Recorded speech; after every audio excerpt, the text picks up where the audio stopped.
Hey, beautiful soul. Welcome back to another episode of You're Not Broken, You're Becoming podcast, where we get real, raw, and rooted in healing. I am your host, Michaela, and today we're talking about something that'll make your chest tighten. Well, maybe just a little, but it's something you need to hear.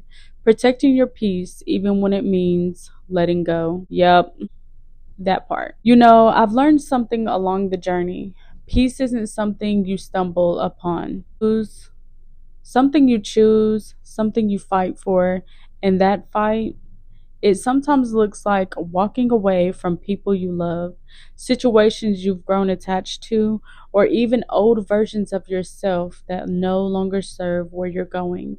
But here's the thing that hurts the most. Letting go often doesn't feel peaceful at first. Sometimes peace starts as grief, and sometimes protecting your peace means disappointing others just so you stop disappointing yourself. I know you felt it. That moment when someone texts you and your stomach drops.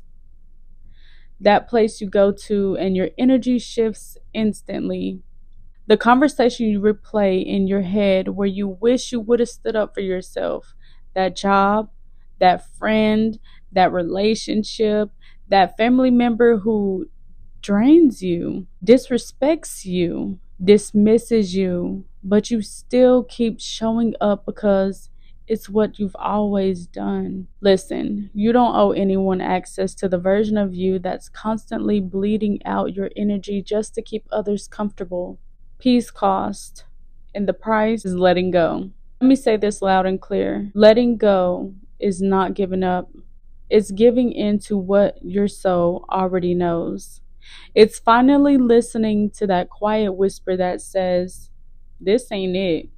You're worth more than this." Letting go is actually one of the strongest, most self honoring things you can do. And don't let anyone gaslight you to thinking that setting boundaries or cutting off toxicity is you acting funny or switching up. No, that's called growth. Growth looks like silence where you once begged. It looks like space where you once chased. It looks like no where you used to say yes. Just to keep the peace for everyone else while destroying your own. But here's the truth no one tells you. You cannot heal in the same environment that hurt you.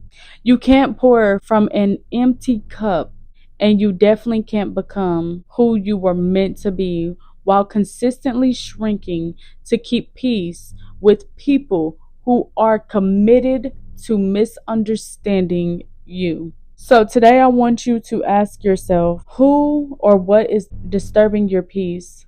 What is no longer aligned with who you are becoming? What's something you've been afraid to let go of, even though you know it drains you? Why it hurts to let go and why it's still necessary. Sometimes we stay because we don't want to hurt people.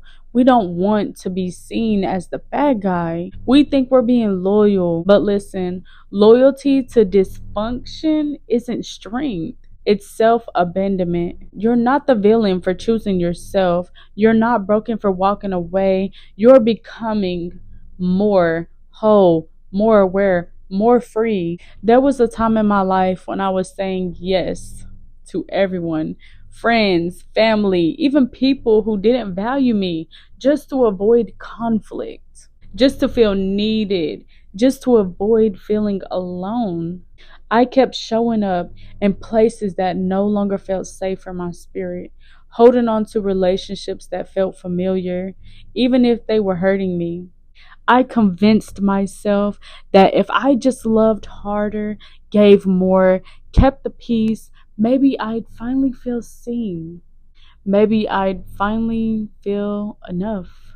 But I was exhausted. I was emotionally drained, spiritually disconnected, and honestly, I was losing myself.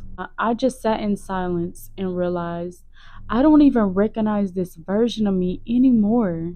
The version that watered dead plants, the version that showed up for everyone but herself, the version that was surviving but not really living. So I started pulling back. I stopped explaining myself. I stopped shrinking to keep people comfortable. I stopped accepting crumbs when I knew I deserved the whole table, the chairs included. And was it easy? No. There were moments I felt guilty, moments I felt misunderstood, but the more I honored my peace, the more I started becoming the woman I was always meant to be.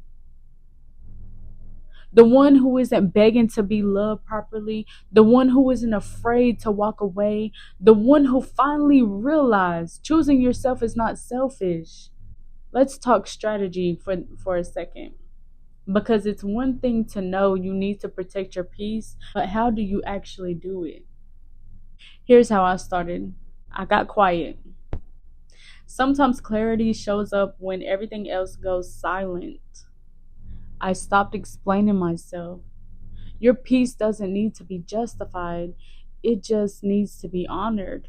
I set boundaries, not walls, but clear lines. Love can still exist within limits. I removed access. Everyone doesn't deserve front row seats to your healing. I gave myself grace. Some days I cried, some days I doubted myself, but I kept choosing me. Let these sink in. I deserve peace, even if it means walking away from what I once wanted. Letting go doesn't mean I failed, it means I'm freeing myself. I am no longer available for anything that drains me. I don't have to explain my healing to anyone. I choose me, and that is enough. Say those out loud, write them down, put them on your mirror in the bathroom. That's what I do. Breathe them in. Beautiful soul. I know it's hard. I know walking away feels heavy. I know protecting your peace might feel like you're burning bridges. But sometimes those bridges lead back to places that were burning you.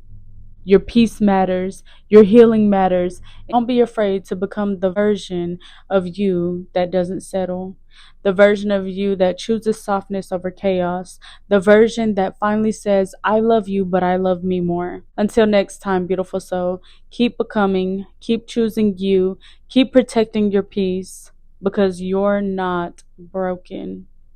You're becoming. I'm Michaela, and I'll see you in the next episode. Until then.